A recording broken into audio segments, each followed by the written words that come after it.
everyone's always looking for that edge in the market, right? Trying to build that portfolio that just crushes it. And these days, you can't even open a financial website without seeing some new machine learning model claiming to predict the next hot stock. Kind of overwhelming, to be honest. Oh, absolutely. It seems like machine learning is everywhere in finance now. These models are sifting through tons of data, finding patterns, trying to give us those winning insights. And yeah, sometimes it feels like they've figured it all out. Right. But here's the thing that always gets me.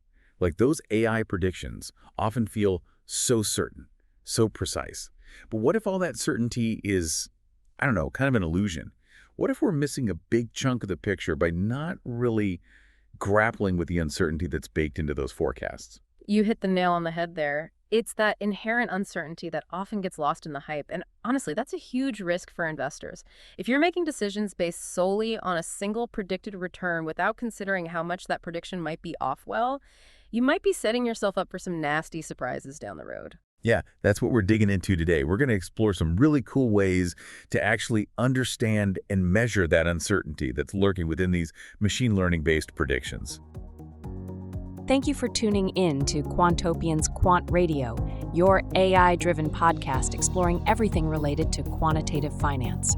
If you enjoyed this episode, don't forget to like and subscribe to stay updated on future releases. For more quant-focused content, join us at community.quantopian.com. There you can explore a wealth of resources, connect with fellow quants, engage in insightful discussions, and enhance your skills through our extensive range of online courses.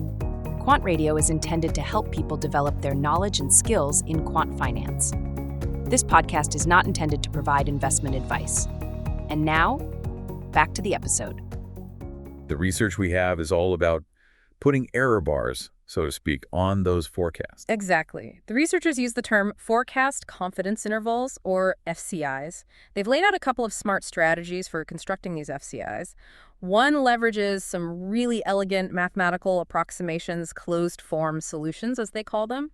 The other uses a more hands-on simulation-based approach known as bootstrapping. And I love that this isn't just theoretical stuff.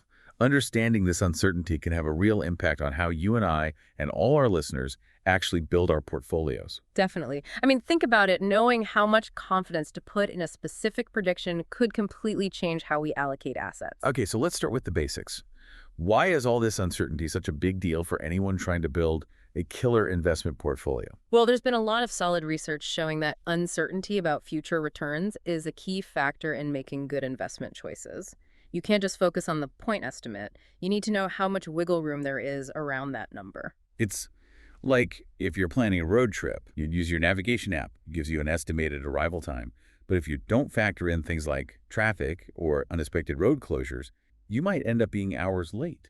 Absolutely. It's the same with investing. If you don't account for the potential range of returns, that uncertainty, you might not reach your financial destination on time or at all. And what's surprising is that even with the explosion of machine learning in finance, there hasn't been a ton of work on how to actually quantify this uncertainty for those complex ML models, especially when it comes to neural networks. So what's the breakthrough here? What are these researchers doing that's different? They're developing rigorous methods to measure the uncertainty in those machine learning forecasts. They're building these forecast confidence intervals, those FCIs, which give us a range of where the true return might actually fall.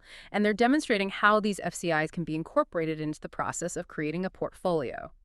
Okay, let's get a bit more into the nitty-gritty here. They talk about this idea of an asymptotic distribution. Now, I know that sounds a bit intimidating, but what's the big idea here? Why is this important?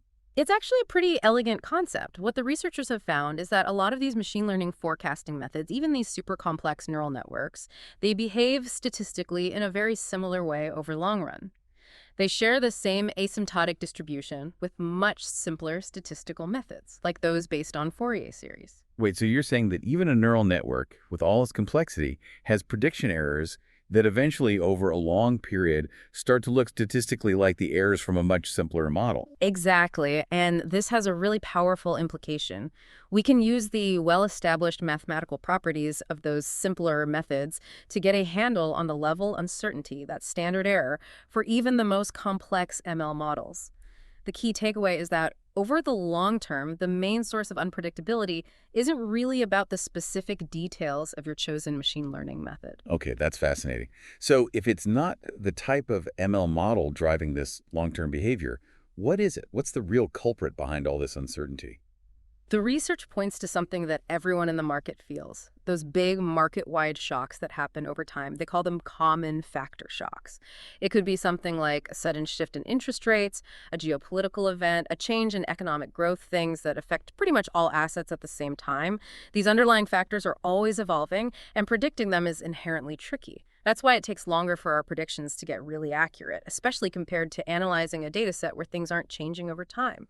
So that unpredictability in the market as a whole, that's the main source of uncertainty we're dealing with. Makes sense. You can't escape those market swings, right? Every stock, every asset is riding that wave.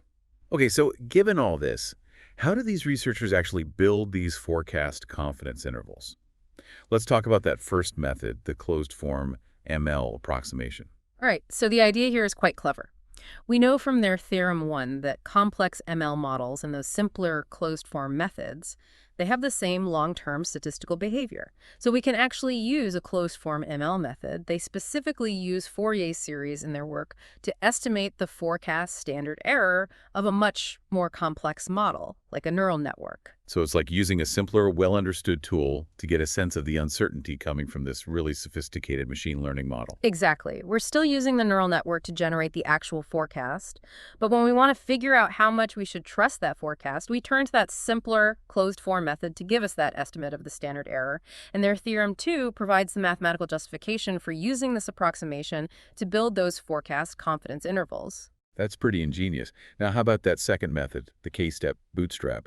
I know bootstrapping can get computationally expensive, right? Yeah, you're right.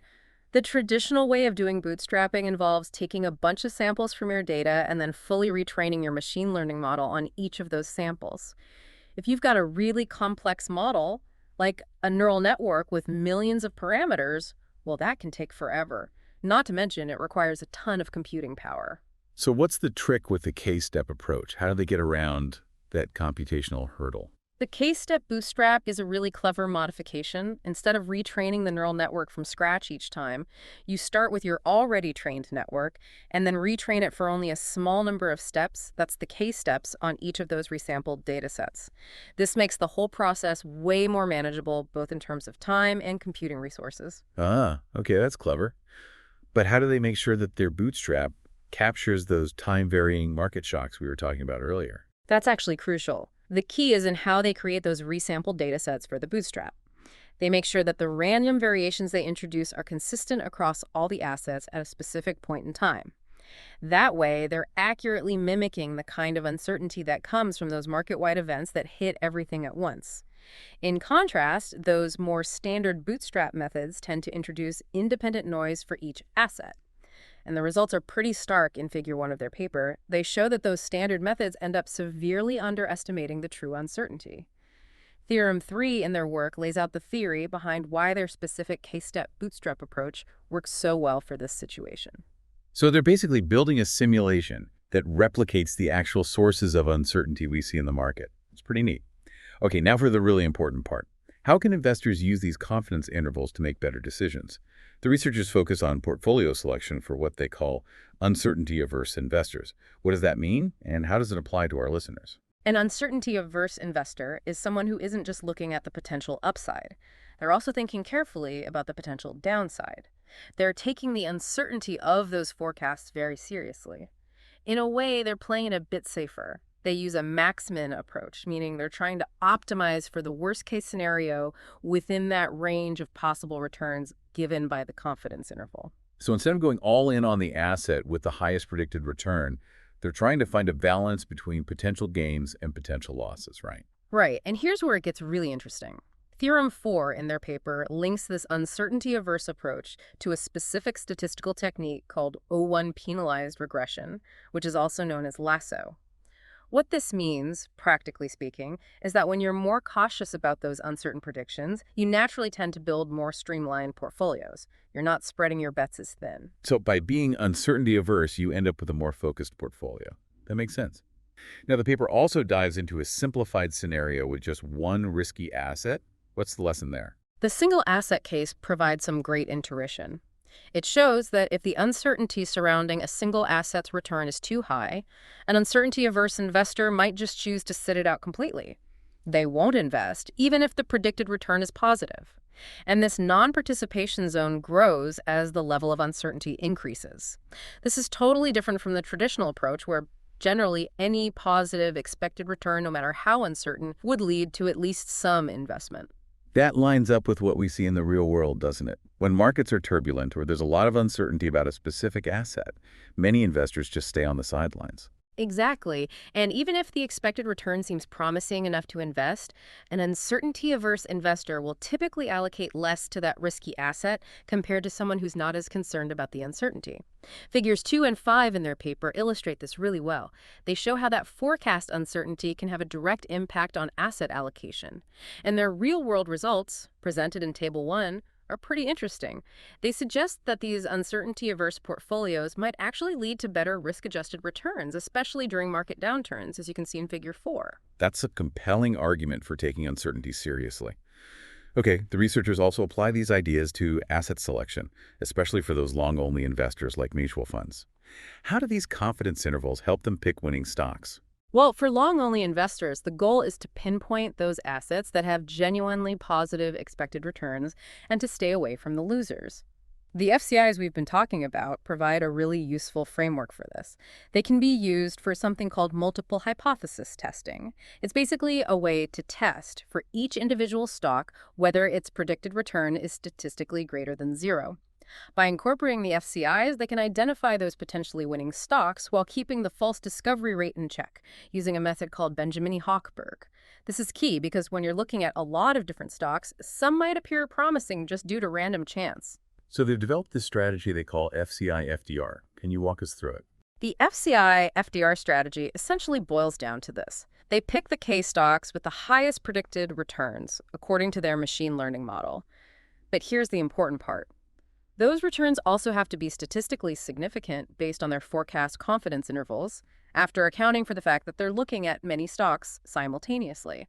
They then compare this strategy to simply picking the K stocks with the highest predicted returns, which they call highest K, and also to a more traditional approach using standard statistical tests on past returns, which they refer to as naive FDR. And what happens when they put these strategies to the test in the real market? Which one comes out on top? The results are pretty telling, and they're summarized in Table 2. Across different portfolio sizes and whether they're looking at all listed companies or just the larger ones, that FCI-FDR strategy often outperforms the other two. It achieves higher risk-adjusted returns, as measured by the Sharpe ratio. And what about generating alpha? Those returns that are above and beyond what you'd expect given the level of risk? Table 3 dives into the alpha analysis, and the results are consistent. When they control for various market factors and look at how these strategies performed, the FCI-FDR strategy consistently generates higher and more statistically significant alpha. This really highlights the benefit of considering forecast uncertainty when you're selecting stocks for a long-only portfolio. So taking a step back, what are the big takeaways from this whole discussion on the uncertainty of machine learning predictions? What should our listeners walk away with? I think the main message is this. Don't take those machine learning predictions at face value. It's so important to understand and quantify the uncertainty around those predictions. That's how we can make smarter investment decisions. And the research we discussed gives us two powerful methods to do just that. One, using those elegant mathematical shortcuts, and the other, using that more practical simulation-based bootstrapping approach. And it's not just about theory. This has real, tangible consequences for how you build your portfolio, how you select investments, and ultimately, how you manage risk. Couldn't agree more.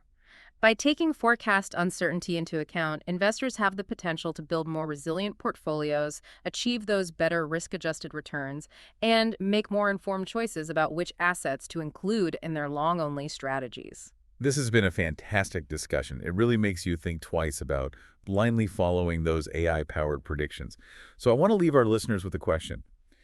How are you accounting for uncertainty in your investment approach?